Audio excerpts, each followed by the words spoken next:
पप्पा मित्रांनो, दहीहंडीचं नियोजन चालू आहे. आमच्या सोसायटीचं परिस्थिती बघू शकता. अजून एकदा आम्हाला ड्रॉप करावं लागणार. पप्पन खूप मेहनत घेत होता आणि हे आमचे सोसायटीचे महत्त्वाचे मेंबर आहेत, खूप कामसू मेंबर आहेत. दहीहंडीचा सण 7 वाजता साजरा होणार होता, त्यामुळे सर्वजण कामाला लागले होते. आणि महत्त्वाचं म्हणजे दहीहंडीचा सण श्रावण महिन्याच्या 9वी तिथीला साजरा केला जातो आणि हा सण नेहमी कृष्ण जन्माष्टमीच्या दुसऱ्या दिवशी साजरा केला जातो. महत्त्व खूप विशेष असतं. कंपनीत आलो होतो आणि आल्या मला इथे कळलं की आपलं दहीहंडीचं नियोजन चालू आहे. त्याच्यामुळे मी लगेच सगळं काम सोडून इथे कामाला लागलो आहे. तुम्ही परिस्थिती बघू शकता.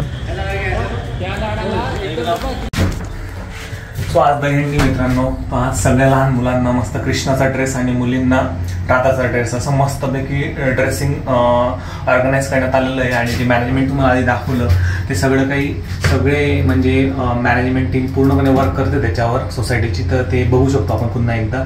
तर पूर्ण सिनारिओ कसा आहे त्याआधीच आपल्याला आपल्या भाऊची तयारी करायची, त्यामुळे बघू कशी भाऊची तयारी चालली आहे. मल्हार फुल रेडी झालेला होता आणि मल्हारने त्याचे पराक्रम दाखवायला सुरू केले होते. जसं श्रीमद भागवद्गीतेमध्ये अध्यायामध्ये सांगितल्याप्रमाणे बाळकृष्ण म्हणजेच कृष्ण भगवान जसं नटखट होते, स्वतः राजपुत्र असूनही ते गोपिकांच्या घरातील लोणी चुरून खात असते, त्यांना आवडायचे. तसेच आमचा मल्हारही दुसरे जेवण करत असताना त्यांना त्रास देत असे, त्यांना जेव देत नव्हता. ना तू इकडे ना गाऊ इकडे पटकन फास्ट मध्ये. चला चला चला चला चला चला चला चल ना, तू असं काय करतोय?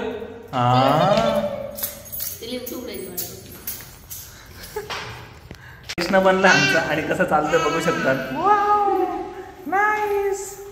हे मल्हार बनला आमचा मल्हार. कृष्ण आता बनलेला आहे आमचा भाऊ. आणि आता आम्ही खाली निघालोय. कृष्णाला दरवाजा फक्त लावून घ्या भाऊ फक्त. आता आपण मस्तपैकी खाली चाललो, एक फोटो काढू बेटा मस्तपैकी आणि मग वरती येऊन जाऊ, म्हणजे भाऊला काही त्रास होणार नाही. ये ना पटकन. हो, आम्ही निघालोय आता खाली दहीहंडीसाठी.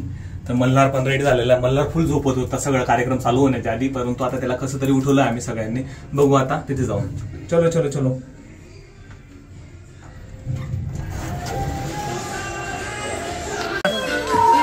मग इकडे काय झालं?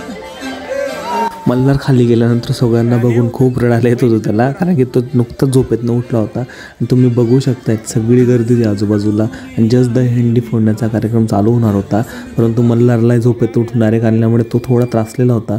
परंतु सगळं त्याने जसं सिच्युएशनला त्याने मॅच केलं आणि तरी त्याला बरं वाटायला लागलं होतं. तुम्ही बघू शकता जे मुलं फ्रेश होते किंवा जे मुलं दहीहंडी फोडणार आहेत, त्यामुळे प्रत्येक आवडीला आपल्या मुलाला उंच करून दहीहंडी फोडण्याचा प्रयत्न करत होते मुलंही. त्यामुळे प्रत्येकजण कृष्णा बनून दहीहंडीचा आस्वाद घेणार होता. आणि तुम्ही दृश्यही बघू शकता ना कसं दृश्य असतं, मुलांना उंच करून त्या फोडण्याचा प्रयत्न करत होता. ही अनोखीच दहीहंडी मी बघत होतो आमच्या सोसायटीमध्ये. प्रत्येकजण उत्साही झालेलं होतं. आणि दहीहंडी म्हटलं म्हणजे श्रीकृष्णाचं जे नटखटपणा, ते जसं गोपिका लोणी लपून एका मडक्यात बांधून ठेवत असे, तसंच या ठिकाणी ही लोणी एका मटक्यात बांधलेलं आहे. आणि प्रत्येक कृष्णा ते लोणी खाण्यासाठी, ती मटकी फोडण्यासाठी उत्सुक आहे असं चित्र आपल्याला या ठिकाणी दिसतंय. त्यामुळे ते अप्रतिम ती गोकुळाष्टमी आणि अप्रतिम ती दहीहंडी असा सण साजरा केला जाणार होता. याहून मोठी गोष्ट असूच शकत नाही.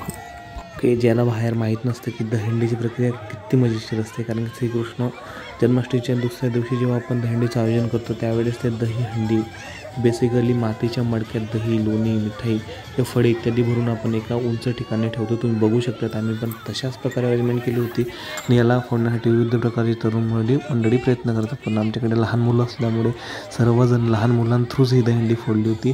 तेही तुम्ही बघू शकता.